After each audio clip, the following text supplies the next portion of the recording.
Je suis Aude Caria, donc directrice de Psycom. Donc Psycom est un acteur historique dans la lutte contre la stigmatisation en santé mentale. On promeut le concept de santé mentale dans une vision globale. On produit une information fiable, accessible, indépendante et on crée des outils pédagogiques pour agir contre la stigmatisation comme les bibliothèques vivantes, les myths-réalités, le GPS anti-stigma, etc. On a aussi contribué depuis 15 ans à la promotion des notions de rétablissement et d'empowerment, notamment en animant un réseau de personnes vivant avec des troubles psychiques qui participent à nos actions de formation, à nos groupes de réflexion, en développant une méthode d'accompagnement à la prise de parole publique des personnes concernées par des troubles psychiques, donc qui a été élaborée notamment par Céline Loubière qui est dans un autre atelier, et puis en réalisant des vidéos témoignages pour notre chaîne YouTube. Quelques mots de présentation personnelle. Donc, moi, je suis psychologue clinicienne de formation. Je suis directrice de Psycom depuis 20 ans. Et il y a 2 ans, j'ai vécu une période de dépression sévère, durant laquelle je me suis rendu compte que, en fait, personne n'est à l'abri des problèmes de santé mentale. Alors, vous allez dire, ça fait 20 ans qu'elle s'occupe de Psycom, elle n'avait pas encore compris ça. Eh bien, je pense que c'était les effets de la stigmatisation qui, malgré tout, me touchaient aussi, et de l'autostigmatisation. Parce qu'en effet, j'ai mis beaucoup de temps à reconnaître que j'allais pas bien. J'ai mis beaucoup de temps, donc encore un peu plus de temps, à reconnaître que j'avais besoin de soins, à accepter les soins, et finalement à entamer mon parcours de rétablissement. Donc ça m'a donné envie de partager cette expérience en tant que directrice d'un organisme d'information sur la santé mentale et de lutte contre la stigmatisation. Et donc j'ai pour ça réalisé une vidéo témoignage expliquant un petit peu ça. Alors, par rapport à cette vidéo, j'ai reçu des retours de personnes concernées par des troubles psychiques et qui avaient de longue date pris la plume ou le micro pour témoigner justement de leur parcours et qui saluaient mon initiative contributrice en y reconnaissant un petit air de familiarité. Et ça m'a beaucoup touchée. Mais j'ai aussi eu pas mal de retours de collègues, psychiatres, psychologues, soignants, qui me remerciaient de leur tendre un miroir qui leur faisait prendre conscience qu'ils et elles avaient une santé mentale et peur de s'y confronter. Le titre du congrès, vous l'avez remarqué, nous appelle à bouger les lignes. Or, la stigmatisation de la santé mentale repose sur une ligne qui est très, très, très solide. Je pense que ça ne vous aura pas échappé. C'est la frontière entre folie et raison, qui est ancrée dans nos imaginaires collectifs depuis des millénaires. Et depuis quelques années, cette frontière tremble un peu sous l'effet conjugué de la prise de parole publique de personnes concernées par des troubles psy, l'émergence des notions de savoir expérientiel, d'empowerment, de rétablissement. On est un peu au cœur du réacteur, ici, pendant 2 jours à Marseille, sur ces questions. La mobilisation des associations d'entraide, mais aussi le déploiement des actions de lutte contre la stigmatisation et l'émergence de la pérédance, notamment professionnelle. Mais qu'en est-il de cette frontière lorsqu'on est professionnel de santé mentale et que notre propre santé mentale bouscule nos certitudes? Où se situe la ligne entre folie et raison, qui recouvre souvent celle entre soignant et soigné? Comment fait-on lorsque l'on a appris à conserver à tout prix une distance thérapeutique? C'est bien ça qu'on nous a appris. Une neutralité bienveillante, dont on se rend compte parfois qu'elle peut être malveillante, cette neutralité. Comment fait-on lorsque les aléas de la vie font vaciller la présomption de bonne santé mentale des soignants, leur présomption d'innocence de folie? Comment font celles et ceux qui ont passé la frontière et qui ont transformé leur expérience en compétence? Dévoiler, lever le voile indique l'action de révéler au grand jour, de mettre à nu quelque chose qui était caché et d'accéder ainsi à une vérité occultée. C'est une jolie adaptation du concept anglo-saxon de coming out, ou coming out the closet, c'est-à-dire sortir du placard. En ce mois des fiertés LGBTQI+, rappelons que le coming out a été imaginé comme un moyen d'émancipation par des défenseurs des droits des homosexuels, constatant que l'invisibilité était un obstacle majeur pour changer l'opinion publique. Voilà. Donc, toutes les personnes contribuant à ce symposium ont vécu des troubles psychiques et une expérience de dévoilement de leur savoir expérientiel dans le cadre de leur exercice professionnel en santé mentale. Donc, je les remercie d'avoir accepté de participer à ce temps d'échange dont l'objectif, c'est de proposer plusieurs éclairages en fait, pour tracer ensemble un panorama des enjeux, des bénéfices, des limites du dévoilement de soi en pratique professionnelle. C'est un vaste sujet, on a peu de temps, on a déjà 15 minutes, voilà, mais on prendra le temps qu'il faut, mais on n'aura certainement pas le temps de prendre des questions. Donc, je vais passer à la première série d'échanges. Je prends l'autre partie. En vous passant la parole. D'abord, donc Cécile. Hop. Alors, ça, il faut que ça marche, par contre. Non, c'est comme tout à l'heure, ça ne marche pas. Est-ce que vous pouvez avancer la diapositive suivante, s'il vous plaît? Voilà. Donc voilà, donc on a Cécile Glaser, Marie Koenig, Boris Nicole, Bastien Rula. On peut les applaudir. Voilà. Merci. Et donc, je vais te passer la parole, Cécile, pour te présenter. Mais avant, je vais te faire... Ça ne marche décidément pas. Vous pouvez passer la 3e diapo, s'il vous plaît.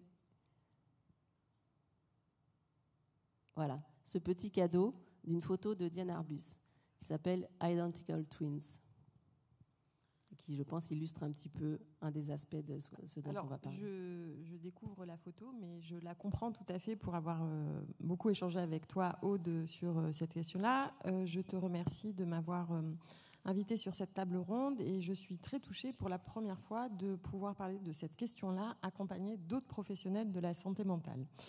Donc pour ma part, je suis infirmière, maintenant infirmière en pratique avancée.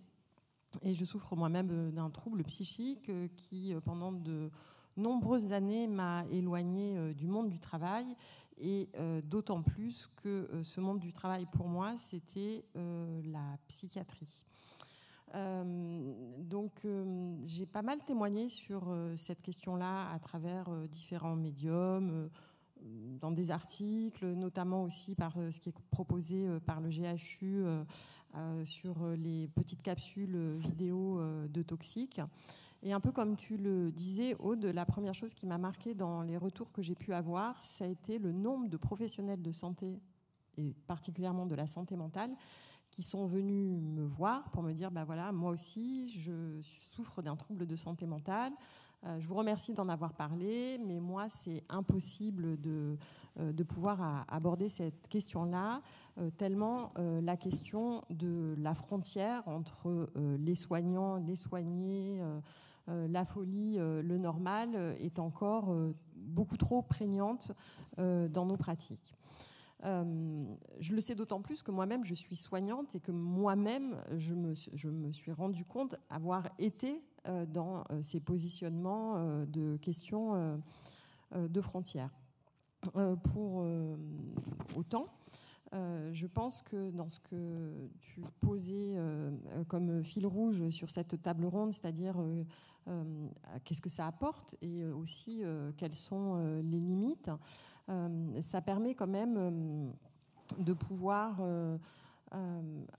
avoir quand même, de faire un petit pas de côté dans sa posture.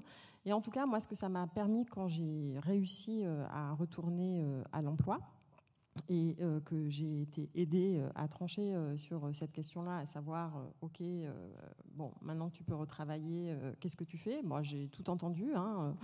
On m'a dit que c'était l'occasion de réaliser de nouveaux rêves, de faire de nouvelles choses. Sauf que la période à laquelle moi je me suis retrouvée sans travail du fait de mes difficultés, j'avais quand même plus de 15 ans d'expérience derrière moi, quoi, et que je considérais en plus comme réelle. Donc c'est difficile, une reconversion professionnelle après 15 ans comme ça, et surtout quand finalement elle tombe... Enfin, moi, je souhaitais pas franchement quand on me posait la question. Je disais, finalement, non seulement j'aime mon métier Et en plus, je pense y avoir certaines compétences et je pense encore pouvoir apporter quelque chose. Et donc, ce qui m'a toujours quand même tenu à cœur dans mon rôle de soignante, et c'est ce qu'on a un peu évoqué ce matin, c'est aussi, en tant qu'infirmier, comment on peut aussi être porte-parole à certains moments de ce que les personnes peuvent traverser. Et j'ai donc mis au profit ma propre expérience dans cette compétence de capacité à pouvoir représenter, d'advocacy de la personne, à la fois auprès de mes collègues dans un premier temps, et aussi dans le parcours d'accompagnement que j'ai avec les personnes que je prends en charge.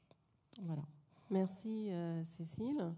Alors Boris, alors, je pense que ça ne marche pas. Ah, ça va en arrière en fait. D'accord. Pardon.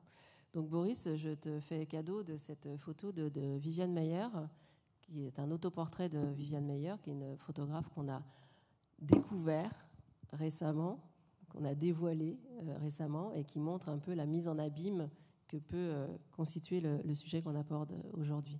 Donc Boris, quelques éléments de qui tu es, ta fonction et ton expérience de dévoilement. Merci. Merci beaucoup Aude. Alors de la même manière, je découvre la photo et je comprends très bien cette mise en abîme qui est très vertigineuse parfois. Je te remercie, d'autant plus que c'est des sujets dont on a pu parler effectivement. Et moi, pour le coup, tu m'avais proposé de témoigner publiquement et j'avais décliné.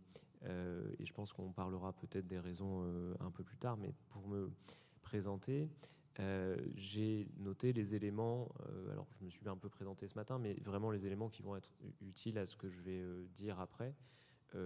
Aussi pour vous dire que j'ai déjà fait des interventions en public. Celle-ci est un peu particulière. Elle a été un petit peu plus difficile à préparer ou un petit peu plus originale. Donc moi, je suis psychiatre, je suis praticien hospitalier.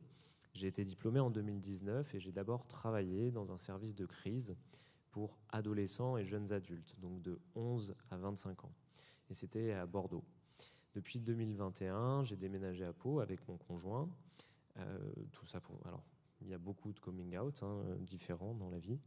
Et aujourd'hui, je travaille en réhabilitation psychosociale, donc avec des personnes souvent plus sensibilisées à la question de la stigmatisation. Je dois dire aussi que là où je travaille, j'ai une position de chef, entre guillemets, c'est-à-dire que j'ai une posture d'autorité, et ça joue beaucoup dans la possibilité du dévoilement, notamment auprès des collègues, et j'en reparlerai aussi. C'est-à-dire concrètement, chaque semaine, on fait un staff, il y a 4 ou 5 cadres, les psychologues, des collègues médecins, pas mal de gens autour de la table, une vingtaine de personnes, et c'est moi qui dirige, entre guillemets, la réunion. Tous les éléments que je donne, c'est parce que je vais les reprendre plus tard. Et pour situer aussi d'où je parle, alors j'ai d'abord été, moi, le jeune aidant, très jeune aidant entre guillemets, d'une maman malade. Et à titre personnel, donc dans une famille où la santé mentale est très taboue, entre autres choses. Et à titre personnel, j'ai connu la dépression à plusieurs reprises dès l'adolescence. Je suis assez sensible à la question du psychotraumatisme. J'ai eu un diagnostic de troubles anxieux aussi. Et en fait, dans mon parcours, ce qui est un peu original mais tellement classique, c'est que j'ai malheureusement attendu de plus avoir le choix pour m'être pris en charge et pour mettre des mots sur ce qui m'est arrivé. C'est-à-dire que c'est quand j'ai fait un burn-out un jour, donc quand je travaillais à Bordeaux, et le fait que je travaillais dans une unité de crise pour adolescents et jeunes adultes n'était pas très étranger, je pense. Un burn-out tellement sévère que je ne pouvais plus travailler. Alors j'ai passé quelques mois à pas vraiment pouvoir sortir de chez moi. Et donc c'est là que j'ai commencé un suivi et un traitement. Et je suis aussi un ex-ancien fumeur, donc je porte des patchs, j'essaye d'arrêter, etc.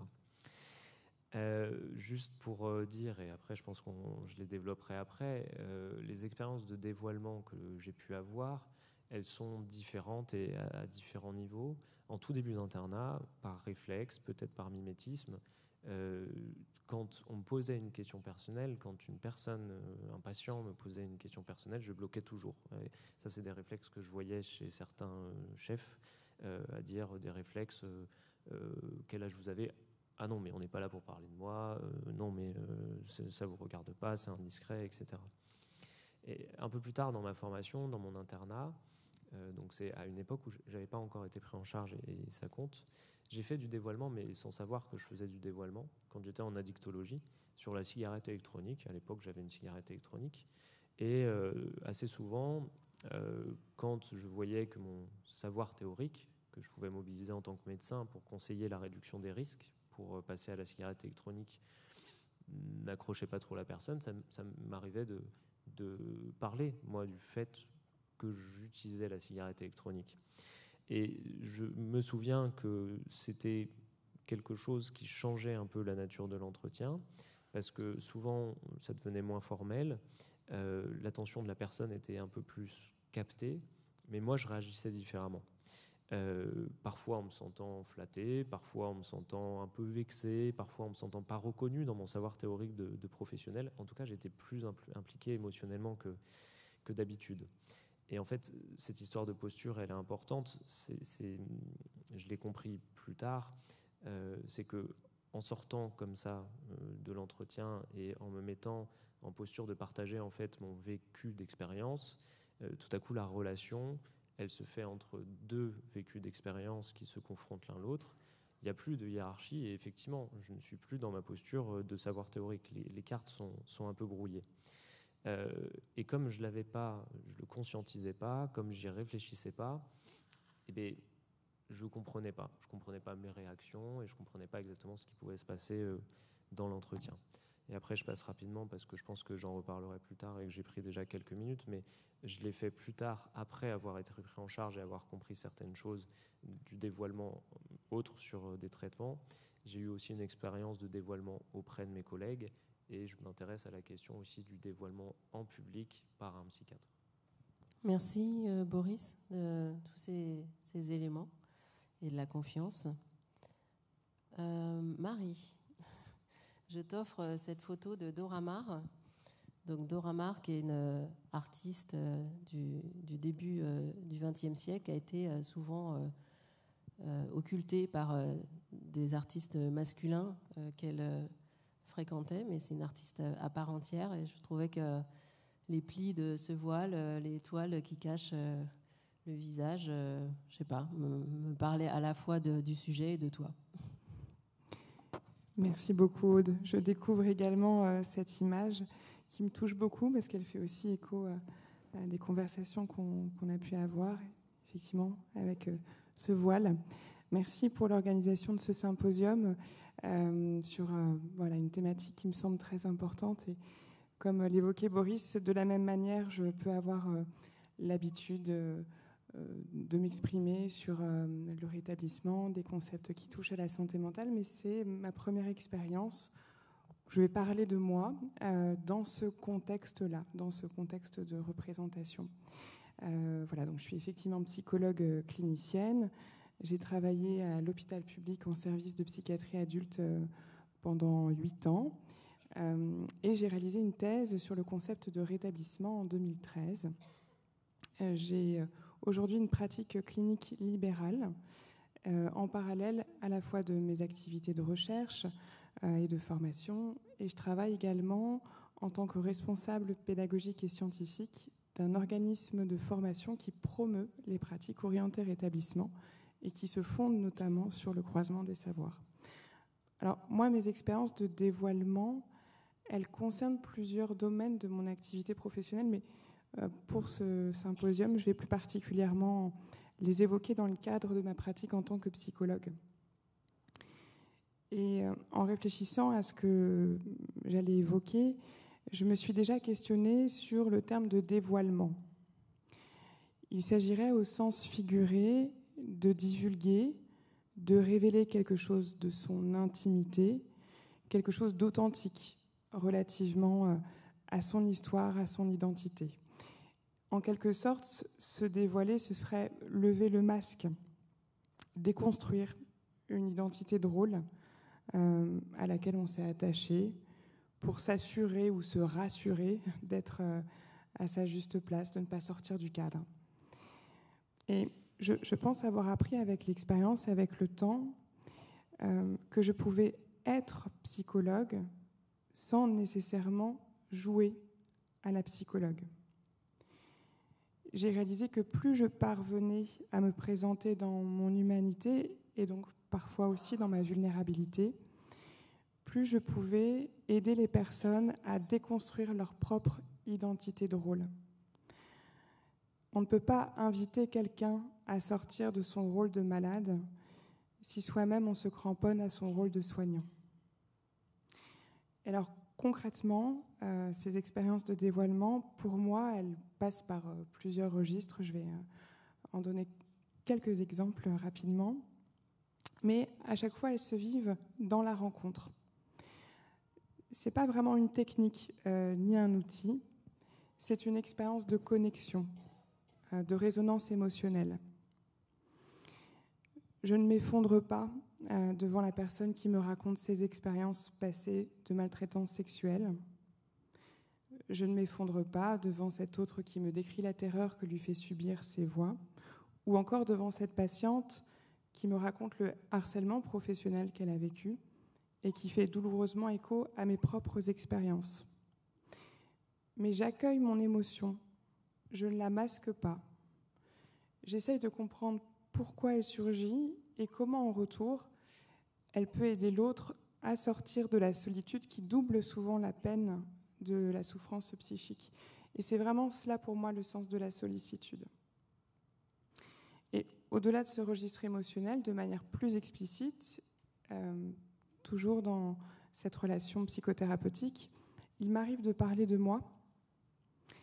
Par exemple, lorsque je vais reformuler avec une acuité certaine le vécu de cette jeune femme qui vit aux côtés d'un parent alcoolique et violent, je peux lever le voile alors, ponctuellement et pudiquement, sur une partie de mon histoire. Je n'ai pas vécu ce que vous vivez, mais peut-être des expériences proches, ayant moi-même grandi auprès d'un parent alcoolique et violent. Ce dévoilement, il ne vient pas toujours se produire dans un contexte tragique. Il relève aussi parfois du quotidien. On pourrait dire des expériences de la vie de tous les jours. Là, j'ai en tête, par exemple, récemment, cette mère atteinte de schizophrénie qui me disait qu'elle se sentait honteuse d'avoir manqué le spectacle de fin d'année de son enfant. Et elle mettait en doute ses compétences de mère à travers cet événement. Preuve, selon elle, de son inadaptation aux normes sociales attendues. J'ai pu lui dire à ce moment-là, si c'est ainsi, je suis aussi inadaptée que vous. En effet, j'ai moi-même raté la réunion parents-prof de l'entrée en maternelle de mon fils. Enfin, je parle souvent de mes doutes dans cette relation.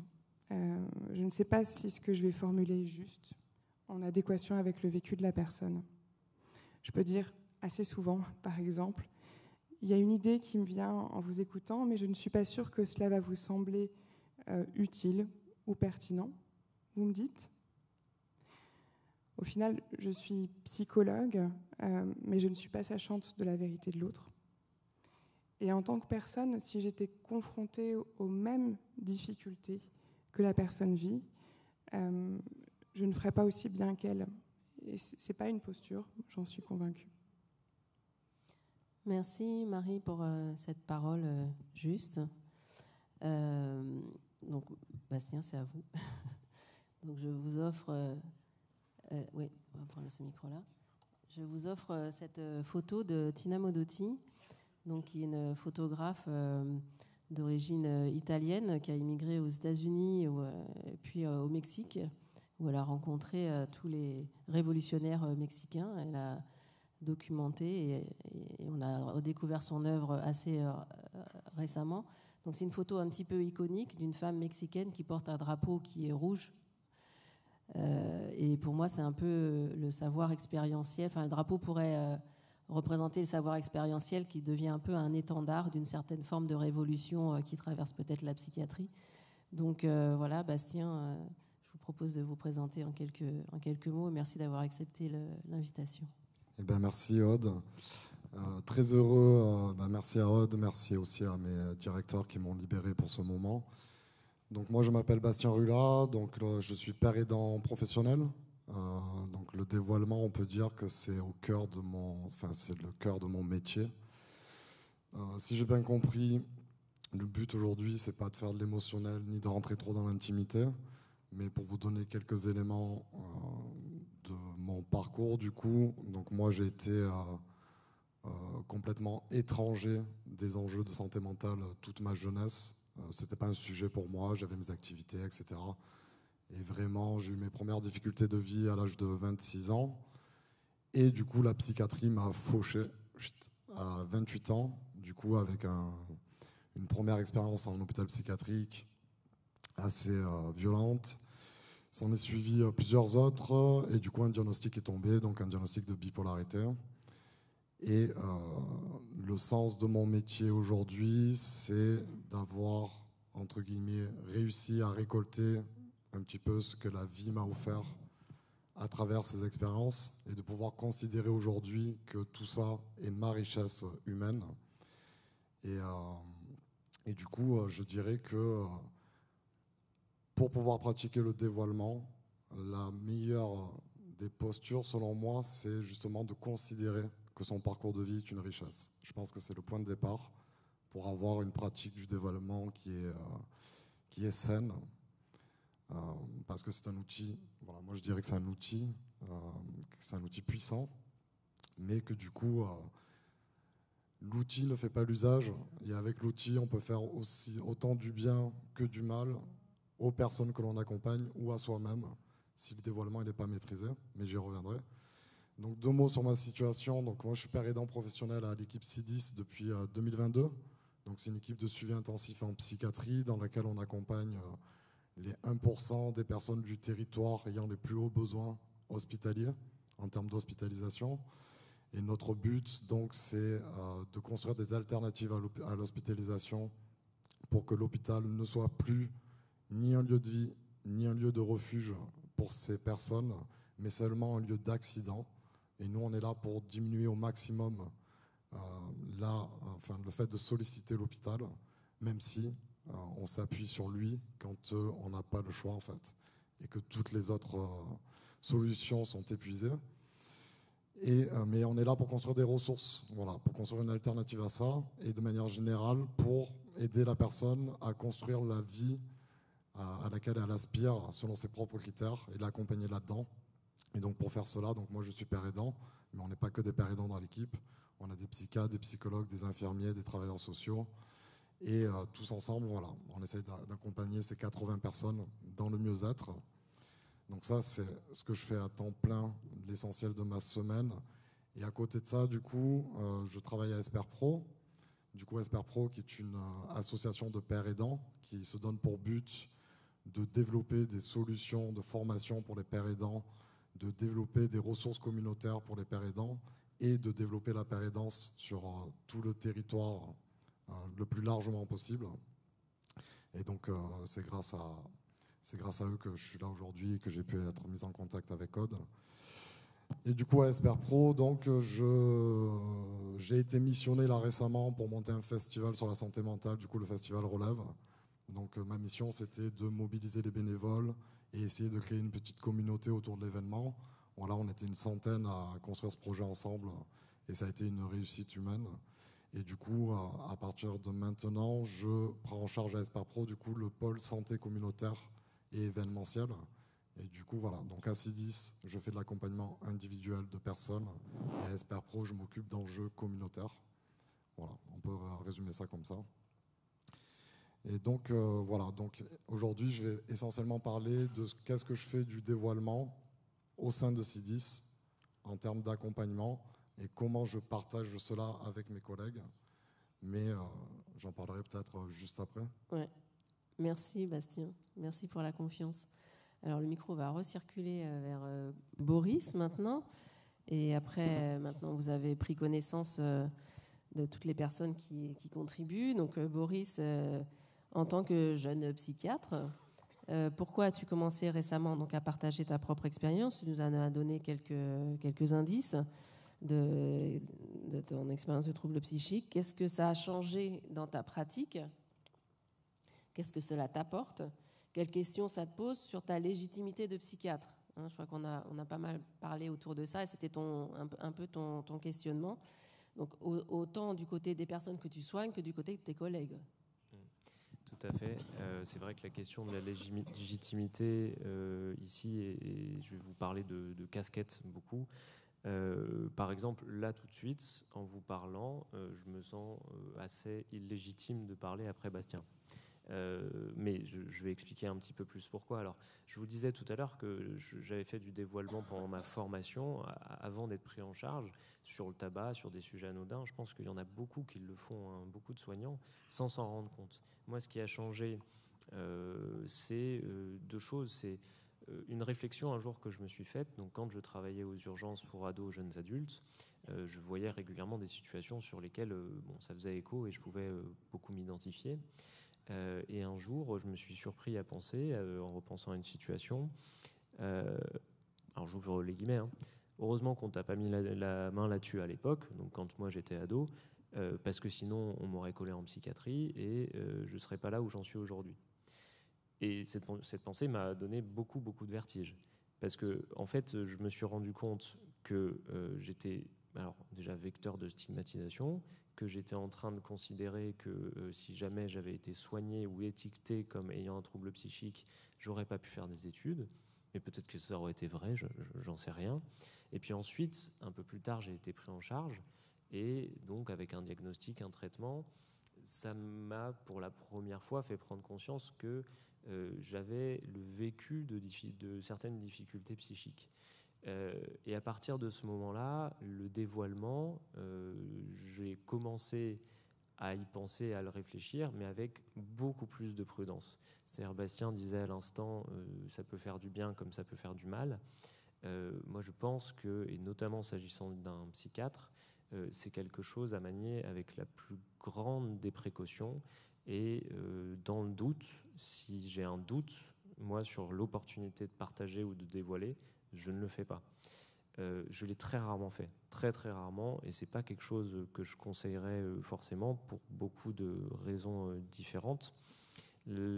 Un exemple où j'ai pu le faire, c'était dans le cas d'une jeune fille très effondrée et anxieuse, avec une vision extrêmement péjorative, un peu comme moi en fait à l'époque, c'est-à-dire une prise en charge pour elle voulait dire la fin d'un avenir normal. Et ce jour-là, j'ai fait un dévoilement sur le fait que je prenais un traitement, mais en le faisant de manière la plus maîtrisée possible, avec le moins d'émotions possible, pour essayer de ne pas trop changer de casquette. Alors, je vais juste peut-être approfondir sur cette question des casquettes. On parle beaucoup de savoir expérientiel ici dans le congrès Réhab. Et c'est vrai que ce qui se joue entre un psychiatre et une personne concernée, c'est que le psychiatre puisse mettre à disposition de la personne son savoir théorique et que la personne concernée puisse être en mesure, elle, de livrer son vécu, son savoir expérientiel, de la manière la plus libre possible. Mais cette relation, elle est déséquilibrée. C'est-à-dire que le psychiatre, il est en position d'autorité. Moi, quand je suis psychiatre, je sais que d'emblée, il y a des barrières à ce que la personne en face de moi s'exprime. Donc il faut que je lui laisse la place de s'exprimer. Et donc c'est pour ça que la question de la légitimité, elle m'interroge beaucoup, parce que quand moi je me dévoile, ou si je me dévoile, à ce moment-là, je mets une casquette supplémentaire. Donc j'ai une espèce de double casquette. J'ai tout à coup la légitimité et l'autorité de quelqu'un qui a un savoir théorique, et en plus, j'ai la légitimité, entre guillemets, ou l'autorité de quelqu'un qui partage son vécu. Et c'est quelque chose qui peut être, et je crois que tu le disais un peu, Marie, je pense que ça peut être très déstabilisant pour les personnes, parce que ça peut être aussi une manière d'écraser l'autre avec son expérience, de banaliser son expérience, de relativiser son expérience. Ça peut avoir pour résultat l'impression qu'elle n'est pas écoutée. Et j'ai un exemple très personnel là-dessus, c'est que moi, une des psychiatres qui m'a suivi pendant un temps, très régulièrement, on avait le même psychothérapeute, et quand elle me demandait comment se passaient les séances, très souvent elle rebondissait et elle parlait d'elle. Et moi, en général, après, j'arrivais plus trop à m'exprimer. Voilà. Et donc j'arrête ici, mais il y a aussi la notion, après, que je pourrais aborder, si on a un peu de temps, sur l'aspect de la prise de parole publique, où cette histoire de casquette et de double autorité, voire de triple, devient encore plus embêtante. Oui, merci de tracer des lignes. Je crains qu'on soit un peu contraint. Mais bon, Cécile, donc tu dis avoir 2 atouts. Tu nous en as parlé, une expérience professionnelle reconnue et un parcours de rétablissement.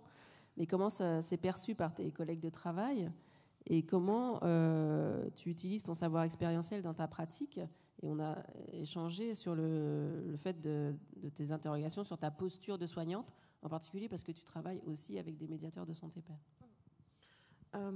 Alors, sur la question du partage avec les collègues de travail, si à un moment donné, j'ai pu avoir des retours qui étaient assez difficiles dans la capacité à pouvoir retourner travailler, il faut aussi que je note que c'est grâce à ces collègues de travail que je suis retournée travailler dans la fonction qui était la mienne et dans la discipline qui était la mienne. Donc c'est quand même grâce à mes collègues psychiatres, infirmiers, psychologues, MSP, que j'ai pu retrouver une place qui était légitimée non pas du fait de mon expérience, mais du fait que j'en étais à un moment où je pouvais reprendre le travail et donc être à nouveau compétente dans ce qui pouvait être attendu vis-à-vis d'une infirmière. Après, effectivement, je trouve que la question de sa propre expérience en tant que professionnel de santé, à l'heure actuelle, la légitimité, elle se pose aussi vis-à-vis de nos collègues médiateurs santé pair, pour lequel non seulement ils ont un vécu expérientiel, et en plus, c'est la fonction dans laquelle ils sont attendus. Donc je pense qu'il y a aussi cette juste position qu'on doit avoir vis-à-vis de nos collègues MSP, avec lesquels j'ai quand même la plus grande facilité à en parler, effectivement. Alors le témoignage que tu viens de nous livrer, Boris, me touche beaucoup. Alors effectivement, déjà on n'est pas à la même place puisque tu es docteur, et moi je suis infirmière, donc effectivement il y a cette question d'autorité. Mais alors moi je l'ai retournée justement à travers ma propre expérience, c'est comment j'ai vu les personnes qui sont occupées de moi, les médecins psychiatres, les infirmiers qui sont occupés de moi et les psychologues qui sont occupés de moi. Et je pense que nos formations nous encouragent à nous attribuer cette posture un peu d'autorité et qui n'est pas forcément celle qu'on attend dans nos positions de patients. C'est même pas qu'on les attend pas, c'est qu'on ne se les représente pas, quoi. Cette idée, bon voilà. Ensuite, dans ce que ça peut apporter, alors évidemment, il n'est absolument pas question, quand les situations se présentent, de se raconter soi ou de raconter sa vie, c'est pas du tout ça. Mais c'est à un moment donné pouvoir permettre à la personne de continuer d'avancer. Et ça, je le fais d'autant plus reposer que dans tout mon parcours, ce qui m'a quand même... tout m'a aidé.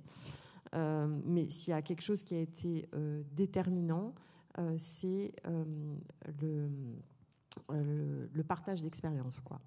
Et parce qu'il faut quand même se dire, il faut le voir en tant que... Il faut toujours se le rappeler, moi je me le rappelle toujours quand je suis en tant que soignante, mais c'est l'immense solitude qu'on traverse face à nos symptologies, quelle que soit la façon dont elles s'expriment, et puis face à ce à quoi ça nous amène, qui peut être jusqu'à l'hospitalisation, et dans des conditions parfois qui ne sont pas très simples.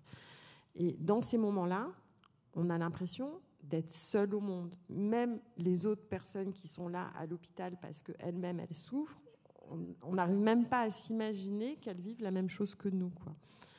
Et sans ce partage d'expérience, je pense que j'aurais pas réussi à avancer, à comprendre ce qui se passait pour moi en tant que personne par rapport à mes troubles. Et en même temps, à parfois ce sentiment de distance qu'il peut y avoir entre les soignants et ce qu'on entend de nos patients. Et je me suis souvent retrouvée en tant que patiente à pas vouloir dire les choses, pas parce que je les retiens, pas parce que j'avais forcément peur des conséquences de ce que j'allais dire, mais parce que j'avais le sentiment que je ne serais pas compris, quoi. Et c'est arrivé que ça puisse être d'ailleurs des soignants qui me disent les choses, mais en tout cas, quand j'ai pu le partager avec des personnes, de se dire, de regarder tout d'un coup comme une espèce de lumière, de se dire, ah mais attends, mais il est en train de comprendre précisément ce que je suis en train de vivre et que j'arrive pas à exprimer. Et c'est plutôt vraiment dans ces moments-là que je trouve que ça peut être intéressant maintenant vis-à-vis des personnes que j'accompagne, voilà, tout d'un coup, pas tant de dire quelque chose, mais un espèce de petit éclair où tout d'un coup, elle a compris quelque chose, etc., et qui peut donner après lieu à un échange de pourquoi, comment ou autre. Ensuite, dans mon propre parcours expérientiel aussi, c'est les points aveugles de la psychiatrie. Donc Marie t'en a un peu parlé, mais la question de la parentalité, par exemple. Oui. Voilà. Donc ça, c'est une des choses sur lesquelles, tout d'un coup, ce partage d'expérience avec les personnes peut permettre aussi d'entendre des choses. Voilà, je pense que j'ai dit l'essentiel de ce que je voulais. Merci Cécile. Alors Bastien, tu étais interpellé plusieurs fois là. Et donc tu l'as dit aussi, ton savoir expérientiel est vraiment au cœur de ton métier, de ta pratique en tant que pérédant professionnel. Alors est-ce que tu peux nous expliquer comment tu doses justement le dévoilement, parce que c'est un outil dont tu deviens une utilisation fine, on va dire, le dosage du dévoilement. Donc avec les personnes que j'accompagne. Avec les personnes que tu accompagnes, oui. Et mes collègues. Et avec tes collègues, oui. Ok. Alors, moi je dirais que le dévoilement, déjà, c'est un potentiel d'énergie qu'on a en nous. Donc le dosage, il se situe déjà sur quel est notre potentiel à nous dévoiler auprès des autres, que ce soit les personnes qu'on accompagne et nos collègues. Donc du coup, déjà, il faut avoir conscience de moi, à quel point je me sens, jusqu'où je peux me dévoiler. Et comment dire, moi j'ai décidé, je pense, de pousser ce potentiel au max. C'est-à-dire que le choix que j'ai fait, c'est vraiment de considérer, ok, mon parcours de vie, c'est vraiment ma richesse, j'en suis fier, malgré qu'il y a eu de la souffrance, etc. Je n'ai aucun problème pour m'en servir comme un outil et j'ai décidé d'en faire ma force de travail et ma force pour construire mon impact dans le milieu de la santé mentale de manière générale. Donc, ce potentiel maximum que je suis allé chercher en moi pour me dévoiler pleinement, auprès de mes collègues, par exemple, je l'ai poussé vraiment au maximum. C'est-à-dire qu'avec mes collègues de travail, je me suis permis de décrire exactement tout ce que j'ai vécu, sans raconter forcément toute l'histoire, mais par exemple, mes directives anticipées personnelles, je les ai partagées à l'ensemble de mon équipe. Je leur ai demandé de m'aider, en fait, et d'être acteur de mon rétablissement, acteur de ma stabilité, parce qu'ils me voient tous les jours au travail, en fait, et que pour moi, c'était les personnes finalement les plus importantes à impliquer dans mon parcours de rétablissement, vu que je passe mes journées avec eux et qu'ils me voient fonctionner tous les jours. Donc je leur ai donné tous les éléments pour essayer de repérer chez moi justement les signes qui pourraient commencer à être alertants et qui pourraient faire en sorte que je commence à poser problème pour le bon fonctionnement du service. Et du coup, je vais dire un mot là-dessus. On pousse le sujet très loin, puisque du coup, j'ai fait des directives anticipées, mais on est même en train d'écrire une notice annexe avec ma direction de mes directives anticipées pour ce qui concerne ma présence dans le service. Et on essaye de baliser, ok, comment on fait pour arrêter Bastien s'il devient ingérable et qu'il pose problème dans le service et qu'il ne veut pas s'arrêter? Comment on l'oblige à s'arrêter? Comment on se met en arrêt maladie s'il ne veut pas se mettre en arrêt lui-même? On ne dirait pas, mais cette question, en fait, le psychiatre ne peut pas le faire. Il ne peut pas nous arrêter contre notre gré. La direction ne peut pas le faire. Et là, on est en train d'essayer d'imaginer avec la médecine du travail comment on va s'organiser si jamais, du coup, je rentre dans une phase maniaque et dans un sentiment de toute puissance et que je m'impose trop dans le service, par exemple, de manière générale. Donc, dévoilement avec les collègues, poussé au max. Avec les personnes que j'accompagne, pareil, donc poussé au max, mais par contre, beaucoup de précautions dans la manière d'utiliser ce dévoilement. Pour moi, il y a 3 niveaux d'usage du dévoilement. Il y a le partage avec les personnes d'outils qu'on a utilisés nous-mêmes pour traverser nos expériences de vie. Voilà, des outils qui ont marché chez moi, je te partage mes outils. Niveau 1.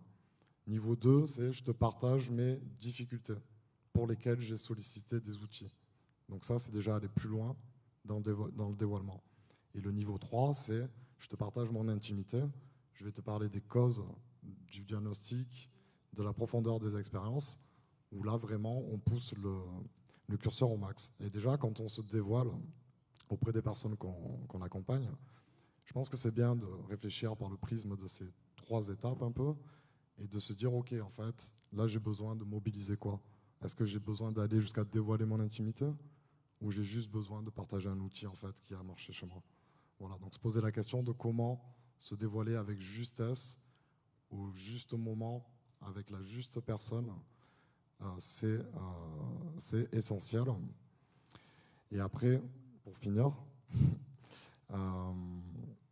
le dévoilement, il doit avoir un objectif.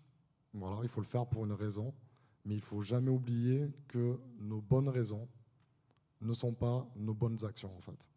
Et donc il ne suffit pas d'avoir une bonne raison de se dévoiler auprès de l'autre pour que la conclusion, ça soit qu'on a réalisé une bonne action pour nous-mêmes et pour la personne. Donc, on va peut-être y revenir, approfondir ce point-là du coup après. Ouais, pas de problème. Mais cool. Merci, c'est très précieux. J'espère que vous avez pris des notes, hein, parce que c'est une leçon d'outillage. Merci pour tous ces éléments, Bastien. Ce que je comprends aussi, c'est que le dévoilement, il fait bouger les lignes, hein, il fait bouger la frontière, et on est obligé quand même de de replacer les limites ailleurs, en fait. Le travail, moi, ce que ça m'évoque, ce dont vous témoignez, c'est comment je retrace les limites et d'autres limites, en fait. Marie, toi, donc, tu parles de tes expériences de vulnérabilité avec certaines personnes que tu suis en psychothérapie.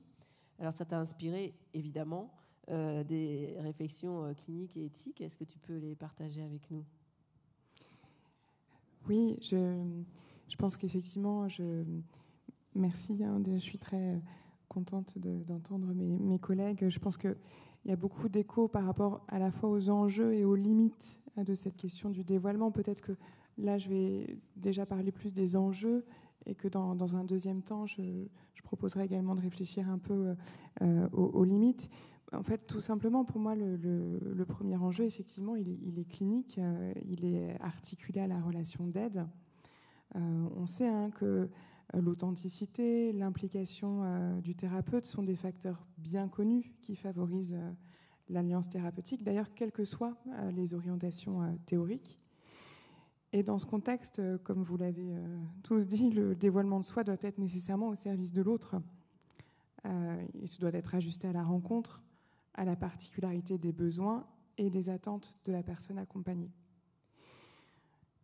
Tu l'as dit tout à l'heure, Aude, bien que traditionnellement le psy se devait d'être dans une posture de neutralité bienveillante, les approches psychologiques contemporaines, me semble-t-il, ont largement contribué à revisiter ce positionnement, parfois dogmatique.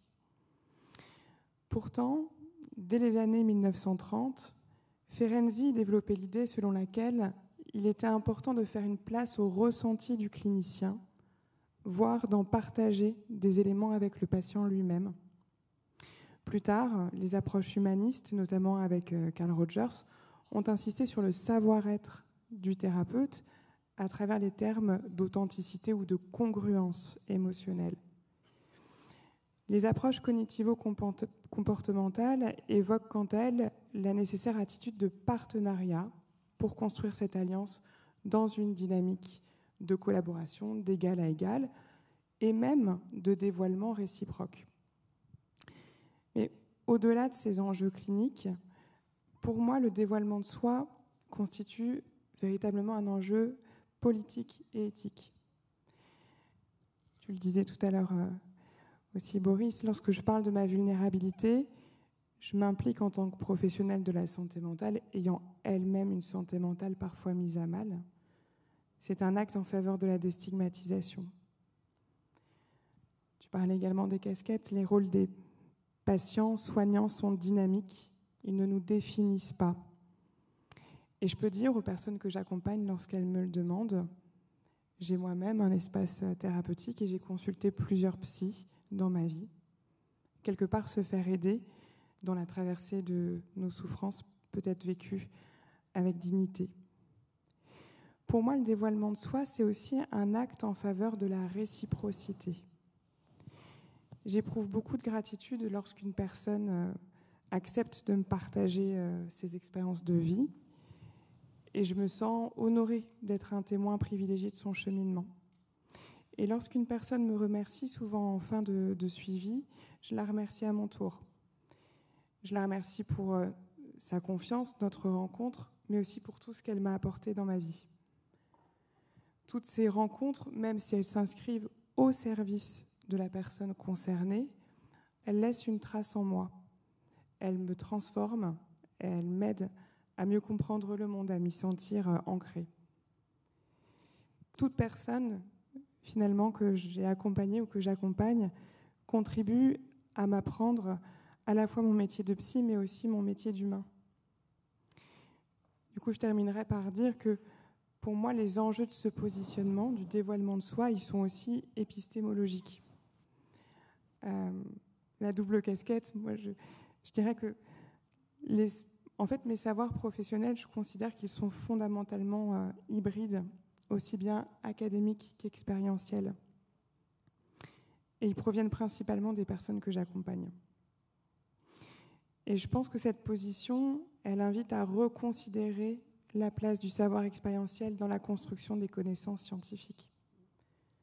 Le savoir d'expérience n'est pas qu'une simple illustration. Il est une source de connaissances fiables, valides, au même titre que les savoirs académiques. Tout à fait, Marie. C'est bien entendu, effectivement, et c'est qu'en hybridant tous ces savoirs expérientiels, professionnels, académiques, on arrive à, je pense, à considérer la personne dans sa globalité aussi, que ce soit le soignant et le soigné. Alors, on va passer au troisième temps de cet échange. Alors, il est 16h02. Eh oui, le temps passe vite, en bonne compagnie et avec des sujets aussi intenses. Mais on a de la chance parce que c'est la pause. Mais vous n'allez pas prendre la pause tout de suite. Donc, on a un petit délai de tolérance. Donc, pour évoquer les limites, les risques et les perspectives. Donc, par contre, je vais peut-être vous demander de... Voilà, on a à peu près 10 minutes, un quart d'heure. Quoi, mais bon, vous ne vous sentez pas contraint. Boris, donc tu l'as un peu évoqué, quel risque tu as constaté à partager ton expérience avec certaines personnes, et puis en termes de perspective, puisque tu es aussi engagé dans l'association des jeunes psychiatres et jeunes addictologues, donc vous portez aussi un peu le futur du soin psychiatrique en France, quels sont pour toi les enjeux pour les jeunes générations de soignants qui apprennent à travailler avec des pères aidants professionnels? Alors, je vais essayer d'aller rapidement, donc je vais dire quelques grands points. Il y a beaucoup de choses qui ont déjà été dites, mais commencer d'abord justement par dire que je pense que ce que je dis aujourd'hui est biaisé par le fait qu'il y a deux niveaux. C'est-à-dire, il y a en tant que psychiatre, et donc je m'exprime vraiment à titre individuel, mais il y a aussi une question qui se pose en tant qu'effectivement appartenant à une association. Et donc là, je fais un pas de côté par rapport à ta question, mais le fait, je reviens sur l'histoire de la casquette, c'est une situation peut-être très particulière, mais étant donné que je suis amené parfois à représenter publiquement les jeunes psychiatres, je pense que mettre en plus publiquement la casquette de personnes concernées et en plus celle de proches, ça donnerait une posture absolument totalitaire, puisque je sais tout par tous les angles, et puis personne ne se sentirait légitime à me contester. Je referme cette petite parenthèse pour dire que sur les limites et les risques du dévoilement, quelques évidences. Le risque, je le disais tout à l'heure, celui que la personne ne se sente pas écoutée si on écrase un peu, si on se livre de manière non sollicitée, Tu en parlais un peu, Marie, c'est une question qu'on se posait hier avec notamment Marine qui est dans le public. Est-ce qu'il faut dévoiler si la personne ne nous l'a pas demandé? Je n'ai pas la réponse à cette question. Un autre risque, c'est aussi qu'il ne faut pas oublier que la stigmatisation et les représentations négatives, elles sont omniprésentes, y compris chez les personnes qui viennent consulter. Et moi, j'ai en tête une personne qui est très auto-stigmatisé, qui se représente parce qu'il a une schizophrénie, et donc pour lui, il est à risque un jour de tuer quelqu'un. Il y a des représentations autour de la psychiatrie très très négatives. On a une alliance thérapeutique assez forte, et typiquement, c'est une personne avec laquelle je m'abstiendrai de dévoiler.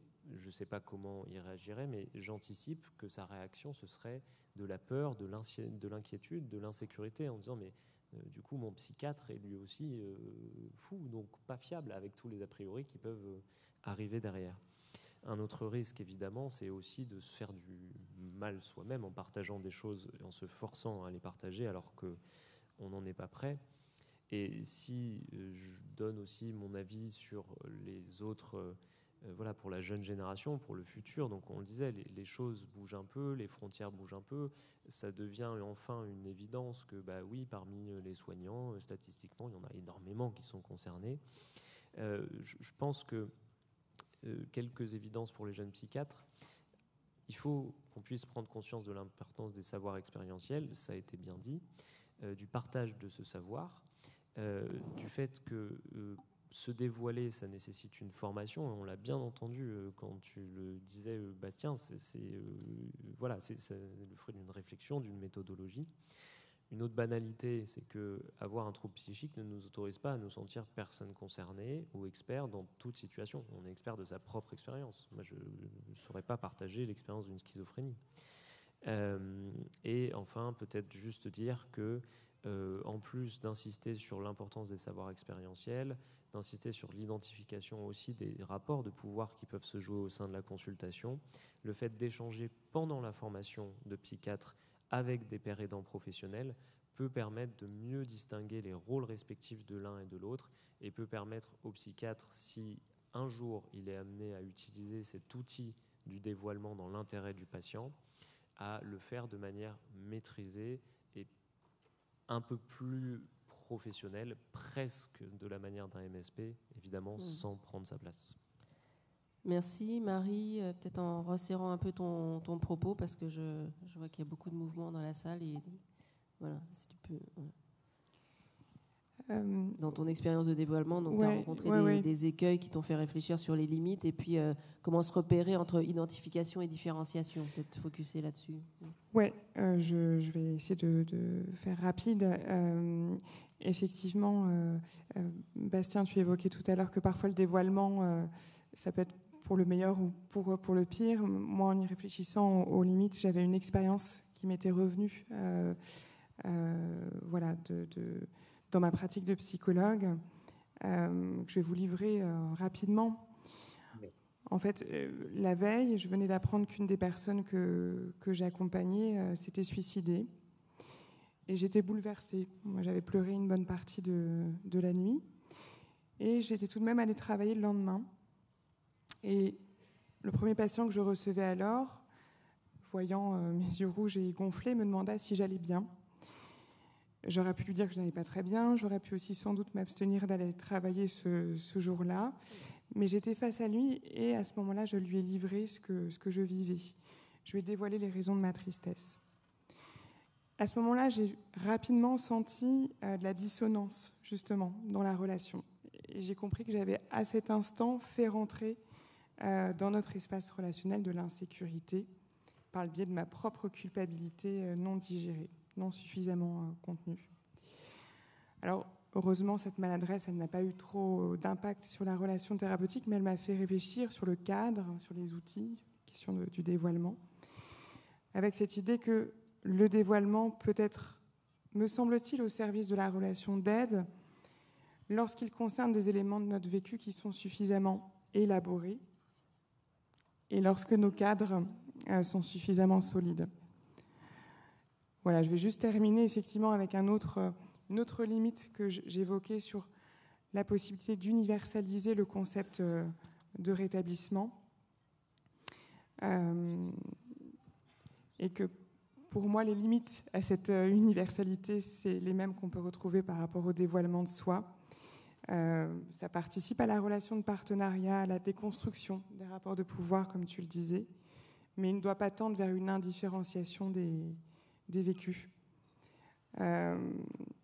Voilà, de mon point de vue, ça s'opère dans une tension continue entre identification et différenciation, de telle sorte que l'expérience de la fraternité doit coexister avec le respect de la singularité. Merci. Il faut qu'on arrête. Il faut qu'on... juste un dernier mot, peut-être quand même, ça m'embête vraiment de ne pas pouvoir vous passer la parole, Cécile et Bastien. Un dernier mot, Cécile. Je pense qu'on a dit quand même pas mal de choses. Oui. Après, ceci dit, je pense que si on témoigne là aussi aujourd'hui, il n'y a pas de... C'est qu'on a réfléchi sur ces questions-là, il n'y a pas de dévoilement sauvage. Enfin, je veux dire, et encore, les MSP sont encore mieux formés que ce que nous, on peut l'être. Nous, en fait, on le fait raisonner vis-à-vis de nos savoirs académiques, en fait, d'une certaine façon. Après...